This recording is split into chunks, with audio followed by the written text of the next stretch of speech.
Lo saludamos a Gustavo Castro. Gustavo, ¿cómo estás? ¿Cómo va? ¿Qué tal? Bien, buen día. Buen día. Vamos a cumplir, mientras tanto, mira, tenemos cuenta de Twitter nosotros, Flor. Sí, en @sinese.info, todo juntito. Ahí nos está escuchando también Víctor Molina, que nos saluda al programa. Hola, Y Víctor. nos Hola, Víctor. dice, ¿podrían darnos info sobre el pago a censistas por parte del INDEC? Ya pasaron 2 meses y nada. Sí. Saludos a la mesa. Ojo, me parece que le vamos a dar buenas noticias a Víctor. Me parece que le vamos a dar buenas sí. noticias. El que no va a dar buenas noticias Como es siempre. Pobre Gustavo. es Gustavo. Yo digo, hay algo que en el discurso dominante efectivamente ha ganado, es que cualquier ciudadano de a pie te dice que el problema es el déficit, que el problema es la cantidad de gente que trabaja, que el problema es la emisión. Ya tienen un diagnóstico sobre la inflación, que no es casualidad que surja de grandes empresas que también están vinculadas a las actividades económicas, que después aparecen reflejadas en los números de la inflación. Digo, no es casualidad que en general no se habla de, esta guita alguien se la está llevando al bolsillo, en definitiva. Claro. Sí, y en este caso te diría que, en el caso que vamos a tratar hoy, te diría que es más impresionante porque en realidad se parte de una situación de superávit. ¿De qué estamos hablando? Del ANSES, de las jubilaciones, de la plata de los jubilados. ¿Y a propósito de qué? A partir de que ayer el presidente, en una buena medida para mi gusto, decidió extender la moratoria previsional que caducaba ahora creo que el fin de semana. Se cerraba el plazo para acceder a lo que inicialmente se denominaba la jubilación de ama de casa, y decidió extender ese plazo hasta tanto exista una nueva ley que, digamos, consolide esta herramienta previsional, ya con el peso, lógicamente, de una aprobación del Congreso, que tenga fuerza de ley, efectivamente. Y es lo que ha permitido en todos estos años que las personas que trabajan en sus casas, ¿es un trabajo remunerado el de ama de casa? No, pero sigue siendo un trabajo. Cuidar a los chicos, limpiar la casa, hacer de comer, es un trabajo no remunerado que han tenido históricamente las mujeres, y que hasta la moratoria provisional no contaba con lo que ocurre o lo que debería ocurrir en cualquier trabajo, que vos laburás una buena parte de tu vida y ya cuando tenés una determinada edad accedes al beneficio jubilatorio. Sí, eso en tanto en cuanto incluso podés haber andado por el mercado laboral y Sí, claro. Lo que es habitual en la Argentina es la informalidad también y que no haya estado inscripto, con lo cual la discusión no pasa porque, no laburaron en toda la vida. No, sí laburaron, el tema es que no hubo aportes también y hay que buscarle una vuelta, también con cierto sentido de justicia para un montón de gente que laburó toda su vida pero no tuvo aportes. Aparte hubo una época muy marcada en la que la mujer directamente se tenía que quedar en la casa, no tenía mucha opción. Entonces, si ya de por sí no es claro. redituable, no es remunerado, hay una cuestión de desventaja bastante clara. Bueno, sí, y además tenés, por ejemplo, trabajadoras de casas particulares, lo que antes se denominaba empleadas domésticas. Sí. Es un laburo muy duro.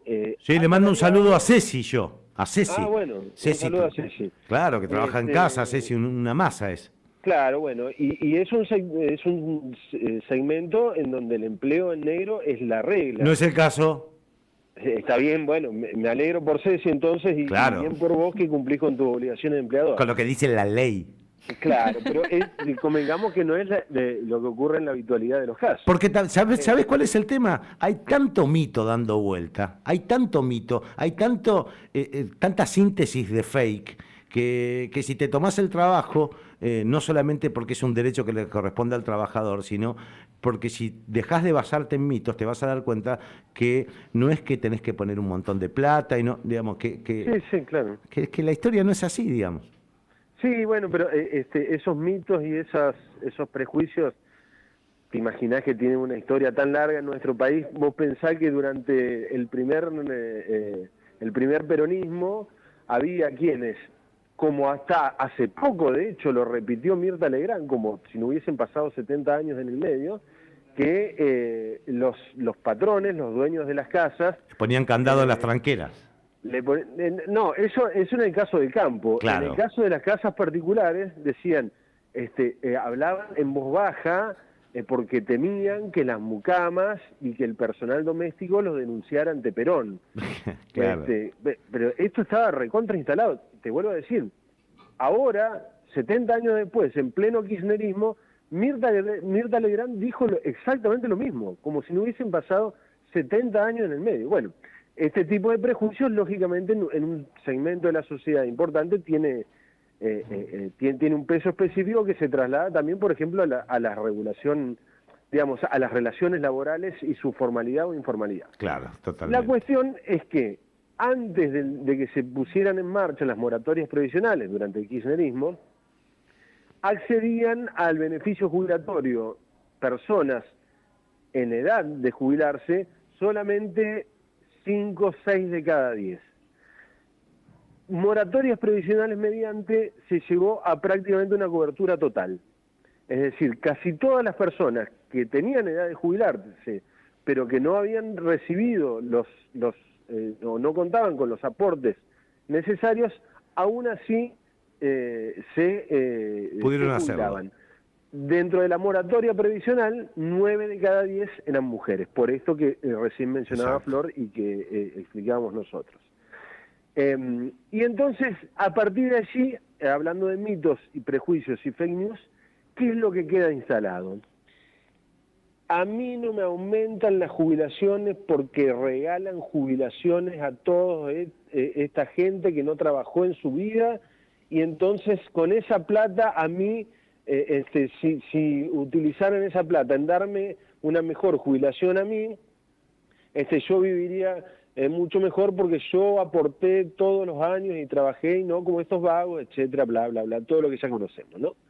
Y eso es lo que, y con un pretendido tono doctoral y de expertos en los medios de comunicación te dicen, el déficit del ANSES y las reformas previsionales se originan en las reformas previsionales regresivas, es decir, que le quitan derechos y que le quitan ingresos a los jubilados, se originan en el despilfarro de ingresos y de plata del Estado que significaron las moratorias previsionales.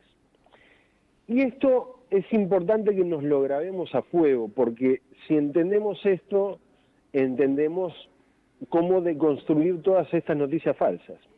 En el año 2015 se cierra, es decir, el último año de Cristina Fernández de Kirchner, la ANSES cierra su ejercicio con superávit, es decir, con una cobertura previsional plena, en virtud de las moratorias jubilatorias, pero aún así con superávit y con un fondo de garantía de sustentabilidad gigantesco. ¿Qué es el fondo de garantía de sustentabilidad? Esta especie de reserva que tiene el ANSES, que contaba con miles de millones de dólares.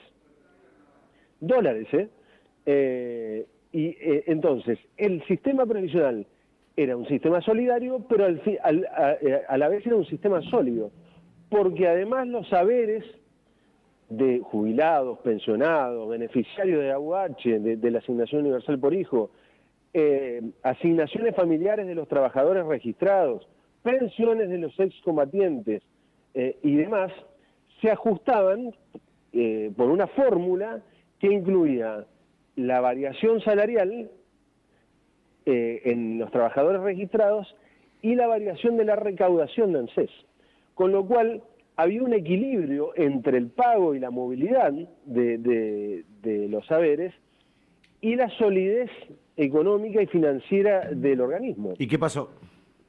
¿Y qué es lo que pasó? En el año 2015, al final del año 2015, no por casualidad, 3 días después del balotaje, se produce un fallo de la Corte, que nosotros ahora estuvimos celebrando, pero que tuvo como contrapartida el inicio del proceso de financiamiento de ANSES. Y es el famoso fallo de la Corte sobre el juicio de Santa Fe y de San Luis y de Córdoba. El juicio que ahora va a cobrar la provincia de Santa Fe y el fallo favorable a la provincia de Santa Fe fue el inicio del proceso de financiamiento, porque un pedazo de la masa, del total de la masa coparticipable, el 15%, iba a financiar la ANSES, pero no iba a financiar la ANSES, iba a financiar a jubilados que vivían en la residencia de Olivos o en la ciudad de Buenos Aires, jubilados que vivían y que viven en todo el país, incluida la provincia de Santa Fe. La enorme mayoría de los jubilados de la provincia de Santa Fe son jubilados nacionales, no son jubilados provinciales. Claro. Entonces, este fallo que tiene esta cuestión de, buenísimo, va a llegar plata para obras, sí está buenísimo. Ahora, tiene como contrapartida que inició el proceso de financiamiento de ANSES, que se continuó y profundizó luego, por ejemplo, con la reparación histórica. ¿Se acuerdan de la reparación histórica de 2016? Sí, claro. Durante el gobierno de Macri. ¿Qué es lo que hacía? Iniciaba un proceso de resolución de los juicios que tenían jubilados por ajuste de haberes. Por ejemplo, por ajuste de haberes a partir de la suba de las jubilaciones mínimas que dio en su momento Néstor Kirchner por decreto, situación de crisis, ¿no? No había plata suficiente, se subían solamente las jubilaciones mínimas. Juicios de esas características hubo un montón, y entonces el proyecto, luego ley de reparación histórica, lo que hacía es generar una instancia de acuerdos con todos aquellos que tenían juicio. ¿Eso significaba más gasto para el ANSES? Sí. ¿Parecía justo? Sí. Tenía un sentido de cierta justicia. El problema es que esa misma ANSES, ese mismo sistema previsional, que ya había recibido un golpe de lo económico con el fallo de 2015, ahora tenía más erogaciones. Pero a la vez, al mismo tiempo, la reparación histórica vino dentro de un paquete que incluyó el blanqueo de capitales y una reducción progresiva hasta la desaparición, que después no terminó ocurriendo por diversas crisis, del impuesto a los bienes personales, por ejemplo.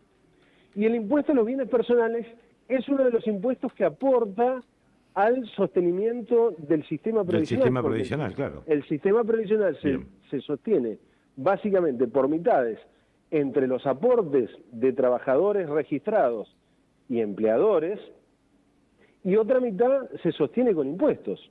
Se sostiene con el IVA, por ejemplo, con el impuesto a los combustibles, con el impuesto a las ganancias, con lo que era este pedazo de participación, y también con bienes personales. Entonces, vos tenés un proceso en donde, por un lado, aumentás los gastos, partís de un sistema sólido económicamente, pero por un lado aumentás el gasto, y por el otro lado generás de financiamiento. ¿En qué terminás? En el año 2017, empieza se produce la famosa reforma previsional que termina con todo tipo de incidentes y represión en el Congreso de la Nación. ¿Y cuál fue el argumento? El sistema previsional no da para más. Sí, el mismo con el que después nos llenaron de AFJP por todos lados, digamos. Claro, que tampoco fue una solución, porque el gran problema de los que plantean esa lógica de discurso es como si no hubiese ocurrido antes en la Argentina, como si nosotros fuésemos parte de la película Goodbye Lenin, ¿no? Y nos despertamos de golpe, claro, y no recordamos que hay todas estas políticas que vienen repitiendo como si no las conocemos, como si no las aplicaron, pero bueno. Claro, y bueno, ¿y qué es lo que termina pasando ahora en estos últimos días? Aparece el Fondo Monetario Internacional, que dice, los argentinos necesitan sí o sí cumplir con las metas del acuerdo pactado. Claro. Hay un gasto que es muy importante, el del sistema previsional.